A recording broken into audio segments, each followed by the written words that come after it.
Setelah banyak beristirahat ya, beberapa hari nggak nge-vlog. Hari ini gue vlog lagi. Dan mungkin hari ini pembahasannya lebih ke buku kedua gue aja kali ya. Jadi gue tulis buku kedua ini kaitannya sama realita kehidupan. Ya, nih teman-teman semua bisa lihat covernya. Jadi kenapa gue hanya tulis cover dan nama? Karena gue belum ketemu judulnya. Jadi buku ini kalau teman-teman lihat semua posternya itu kan tentang bumi ya. Ada warna-warninya tapi ada hitam putihnya juga. Jadi sebenarnya ini berangkat dari keinginan gue untuk membagikan realita kehidupan aja. Kalau memang kehidupan itu tidak selalu berwarna, tidak selalu warna-warna yang indah-indah aja, dunia ini punya banyak rasa, tapi nggak selalu rasa-rasa yang enak, yang nikmat, yang cocok bagi kita aja, tapi ada begitu banyak rasa-rasa yang kita hindarin gitu ya, yang kita nggak suka. Tapi ya itulah kehidupan, harus kita alami juga, itu suka nggak suka. Nah, ada beberapa hal yang gue bisa bagikan dari buku ini ya, mungkin beberapa kutipan yang singkat aja yang bisa gue bagikan kalau teman-teman semua nantinya di bulan Agustus mau akses buku ini. Nah, buku ini sendiri sebenarnya buku renungan tentang menyaksikan realita kehidupan dan akhirnya menemukan makna kehidupan di balik realita itu. Wah, gue kepikir judulnya yang bagus. Tunggu, gue catat. Tunggu, gue catat dulu. Mumpung gue nggak gampang lupa, ya kan. Realita kehidupan dengan maknanya, dengan makna kehidupan, mantap. Karena nggak semua orang suka realita kehidupan. Ada beberapa orang yang lebih suka berfantasi, hidup dalam fantasinya, bukan dalam realita kehidupan. Kita sebagai orang dalam Kristus, kita juga mengalami yang namanya realita kehidupan. Maksudnya kita ngalamin yang namanya penderitaan, kesedihan, kehilangan, ketakutan, kita ngalamin ketidakadilan, kita ngalamin yang namanya orang jahatin kita ngalamin yang namanya kesia-siaan dalam dunia ini. Tapi bedanya, kita menemukan makna kehidupan yang pastinya membuat kita punya respon yang berbeda ketika menghadapi realita kehidupan. Gitu. Jadi yang pertama, kutipan-kutipan ini juga gue dapet dari banyak orang gitu ya. Gue nggak dapetin sendiri. Waktu itu ada yang nanya, gue lagi live di TikTok. Gimana bisa di umur lo yang sekarang lo bisa berpikir jauh? Maksudnya bisa berpikir dengan bijaksana. Gue bilang yang pasti bukan karena gue ya. Orang di sekitar gue, peristiwa yang terjadi di sekeliling gue, Tuhan juga yang menyertai gue, yang membuat gue bisa banyak belajar. Akhirnya bisa melihat bahwa ya kita bisa ngalamin luka, kita bisa ngalamin trauma. Tapi pada akhirnya kita akan menganggap itu semuanya jadi pelajaran. Oke, tanpa berlama-lama. Yang pertama adalah hidup dengan mengingat kematian. Lucu ya. Kita hidup, bertumbuh, dewasa, tapi kita bertumbuh semakin lama bertambah usianya, kita menuju kepada kematian.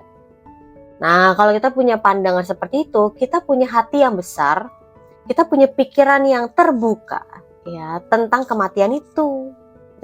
Kita bukannya menyangkal, kita bukan menolak, tapi kita justru menerima bahwa memang semua yang ada di dunia ini juga akan berakhir, termasuk kita. Yang kedua, pain but no gain. Kita berusaha, kita menderita, itu capek-capek, tapi tidak ada keuntungan, tidak ada hasil. Karena gini, kita kerja dapat gaji, tapi tiba-tiba gaji itu masuk dengan cepat, dalam 30 menit gaji itu langsung hilang lagi, bayar cicilan, bayar untuk ngasih ke orang tua, ngasih ke adik, ngasih ke kakak, ngasih ke ini, itu segala macam, termasuk bayar cicilan.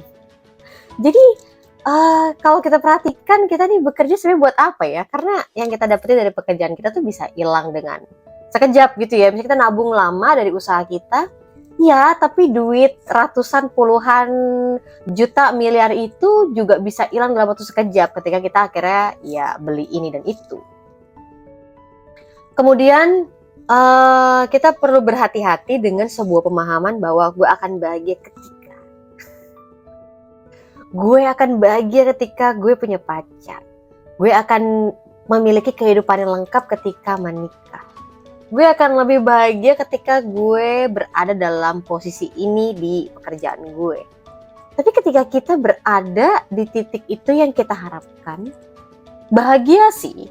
Tapi masalah kebahagiaan itu cuma sementara. Kayak harus ada lagi, harus dinikmatin. Taste-nya rasanya nggak boleh hilang segitu aja dong, nggak boleh hilang dengan begitu cepat dong gitu. Jadi sebenarnya itu sebuah false promise, sebuah janji yang palsu, karena kita merasa kalau kita berubah maka kita akan happy. Tapi ketika kita mengusahakan itu, perubahan-perubahan itu, kok kita nggak happy. Ya, selanjutnya gue melihat bahwa hidup itu sendiri gift but not gain. Hidup itu adalah hadiah, tapi bukan keuntungan. Karena kita lihat hidup di dunia ini itu, keuntungan-keuntungan yang kita dapatkan dari hidup di dunia ini tuh ya bisa hilang dalam sekejap. Bahkan beberapa orang yang hidup dengan berusaha, dengan bekerja bisa nggak mendapatkan keuntungan. Ya karena gajinya dipotong lah, ya karena tiba-tiba bangkrut lah perusahaannya, nggak bisa bayar gaji gitu kan. Gue percaya bahwa di dunia ini bukanlah rumah kita. Maksudnya kita tuh cuma tinggal sementara di dunia ini. Ya cuma 70-80 tahun. Dan gue lebih percaya bahwa sebenarnya kita akan lebih lama berada di kekalan. Ya, jadi gue percaya adanya kehidupan setelah kematian. Gitu. Jadi hidup yang kita miliki sekarang ini, ya kalau dipikir-pikir, keuntungan kita dapatkan itu ya karena itu bisa pergi dengan waktu yang singkat, ya kan. Jadi kita lihatnya hidup ini hadiah, tapi bukan sebuah keuntungan. Nah, gue meyakini hal ini bahwa yang memberi kenikmatan sendiri itu sebenarnya Tuhan. Dengan segala hal yang kita dapatkan dan dengan mudah hilang kembali, ya pada akhirnya gue belajar bahwa kenikmatan itu datangnya dari Tuhan. Nah, ini sebenarnya berkaitan sama mungkin statement yang selanjutnya, bahwa ternyata hidup itu bukan cuma untuk bekerja, tapi hidup itu juga untuk menikmati. Sayangnya nggak semua orang tahu hal ini ya, nggak semua orang juga ngalamin hal ini. Maksudnya mereka kira hidup itu cuma kerja aja. Padahal sebenarnya yang di vlog gue sebelumnya, gue bahas tentang istirahat gitu ya, bahwa hidup ini penting juga untuk beristirahat, untuk menikmati bahkan. Jadi bukan cuma kayak bekerja, tapi juga kita harus nikmatin dong hasil yang ada. Mau itu banyak atau sedikit, itu cukup bagi kita. Nikmatin lah. Ayo belajar menikmati apa yang ada. Kaitannya sama orang-orang sekitar kita. Laziness is a way of hating your neighbors. Kemalasan itu sebenarnya menjadi sebuah pintu masuknya kebencian, dan kalau gue mau nambahkan, iri hati. Ya, jadi ada orang bilang, oh gue nggak apa-apa kok, males, gue nggak apa-apa kok, gue santai, gue memang orang yang males. Tapi sebenarnya males itu bisa jadi pintu celah untuk iri hati dan kebencian terhadap apapun yang dilakukan oleh sesamamu gitu. How to killing greed, bagaimana membunuh yang namanya keserakahan itu. Ya, gue belajar untuk akhirnya memberi, karena memberi itu menjadi sebuah langkah untuk kita berhenti dari keserakahan kita. Memberi juga dengan bahagia ya. Memberi itu justru karena kita udah punya, karena kita udah mendapatkan. Memberi bukan karena untuk kita meraih lebih banyak. Gue percaya justru karena kita udah menerima berkat yang cukup, kita bisa untuk memberi.